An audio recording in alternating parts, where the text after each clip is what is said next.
everyone, and welcome back to the Noob Selling Options channel. So glad you're here. We've got an absolutely incredible explainer lined up for you today.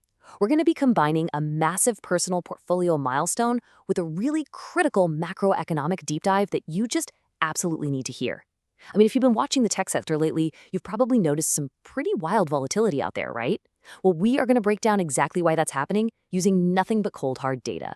But first, we've got to take a quick victory lap on some major premium collection. Okay, let's dive into this roadmap. We're going to cover 1, the $1,000 plus week, 2, the trade breakdown and review, 3, the memory stock correction, 4, phase 1, global overleveraging, 5, phase 2, stop loss hunting, and 6, phase 3, the resolution. All right, part 1. The $1,000 plus week and cracking a major channel milestone. Boom, $1,062. Cracking that $1,000 mark for a single week's expiry cycle, that is a massive, massive milestone for our cash flow engine here.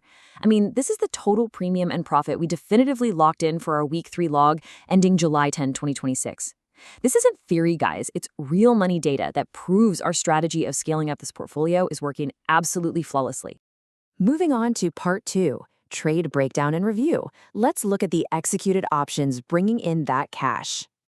Let's dig into our actual execution data from just yesterday. These are short duration options positions expiring this coming Friday, which gives us that beautiful, quick premium turnaround time we love. We sold 2 covered call contracts for Iris Energy, that's ticker IREN, at the $53 strike, and collected $82 in premium. And right along with that, we sold 1 covered call contract for Circle Internet Group, ticker CRCL, at the $75 strike, scooping up $59 in premium. It's just simple, mechanical, and highly, highly effective. And this brilliantly illustrates the entire week's balanced strategy. Tallying up our full week 3 log gets us to that gorgeous $1,062 total. You can really see how we're pulling heavy premium from high implied volatility crypto plays like CRCL and IREN, but, and this is key, we're balancing that with really solid wins on tech heavyweights like NOW, PLTR, and GRAM. It's exactly this mix that lets us hit a 4-figure weekly return. Breaking the strategy down even further, check out the diversity of the premium collection.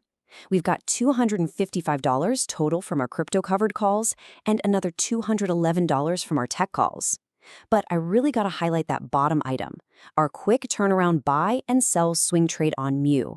We actually closed part of that MU position for a super clean $136 profit.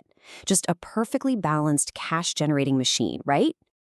All right, we're going to pivot now from our micro options portfolio over to the broader macro market. A leverage problem, not a memory problem. This quote right here, this is our defining thesis for today's explainer regarding that really sharp pullback we just saw in the tech sector. Keep this phrase in your head as we pop the hood and analyze exactly what's going on out there. Let's get into part 3, the memory stock correction, a technical flush, not a fundamental breakdown. So high-flying memory makers like Micron and SanDisk, plus the whole broader DRAM complex, they just experienced this incredibly sharp, sudden midsummer drawdown. And honestly, it caught a ton of retail investors totally off guard. But when we actually map out the structure of this sell-off, it breaks down into 3 super distinct mechanical phases: the buildup, the catalyst and hunt, and the resolution. I want to reassure you right now, this is a highly predictable market clearing process. It's totally normal. Which brings us to part 4, phase 1, global overleveraging and the fragility of structural greed. So, the crucial point is that the foundation of this correction boils down to a super simple equation. Heavy margin plus a minor catalyst equals a cascading sell-off. Earlier this year, memory stocks were just posting explosive multi-bagger gains, right? Driven by insane corporate earnings and massive supply-demand imbalances in high-bandwidth memory and enterprise DRAM. But because basically everyone knew demand would outstrip supply all the way through 2027 and 2028, traders didn't just buy the stock, they got greedy. They aggressively layered on leverage using ETFs, heavy call options, and giant margin accounts. And you know what happens when a sector becomes heavily bought on margin? It completely loses its structural stability. It's like a giant game of Jenga just waiting for someone to bump the table. That takes us to part 5, phase 2, stop loss hunting and the algorithmic shakeout. The specific bump to the table, the trigger for the sell-off, was a classic sell the news dynamic. We got some temporarily cooling AI chip sales guidance from Broadcom, mixed with some noisy headlines about a DRAM price-fixing lawsuit. Now ask yourself, did this actually change long-term cash flows? Absolutely not. No way. But what it did do was provide institutional market makers and algorithmic high-frequency trading desks the perfect window. These algos, they know exactly where retail cluster stops are sitting, usually just tucked below key technical moving averages. So they intentionally shove the price down just enough to hit those stops. And that creates a wild dynamic. On one hand, you have the liquidation of over-leveraged traders. Because once those retail stops get hit, sell orders just execute automatically, driving the price even lower, which triggers the ultimate market clearing mechanism, forced broker margin calls. These over-leveraged traders literally have to liquidate at any cost, creating this massive, artificial, volume-heavy fire sale. Suddenly, you've got amazing companies trading at ridiculous valuations just because their holders don't have the cash to defend their positions. But on the flip side, cash-rich smart money steps right in and just gobbles up those exact same shares at a steep discount. Let's move to and see how this builds into Part 6, Phase 3, the resolution, and why the AI memory supercycle continues. Believe it or not, this liquidation phase is actually a really healthy, necessary reset. Because once the weak hands and margin positions are entirely flushed out of the system, the selling pressure hits a structural vacuum. There are literally no forced sellers left. Meanwhile, the underlying fundamentals are completely unchanged. Analysts are still projecting the DRAM industry will be in a structural undersupply until at least 2028.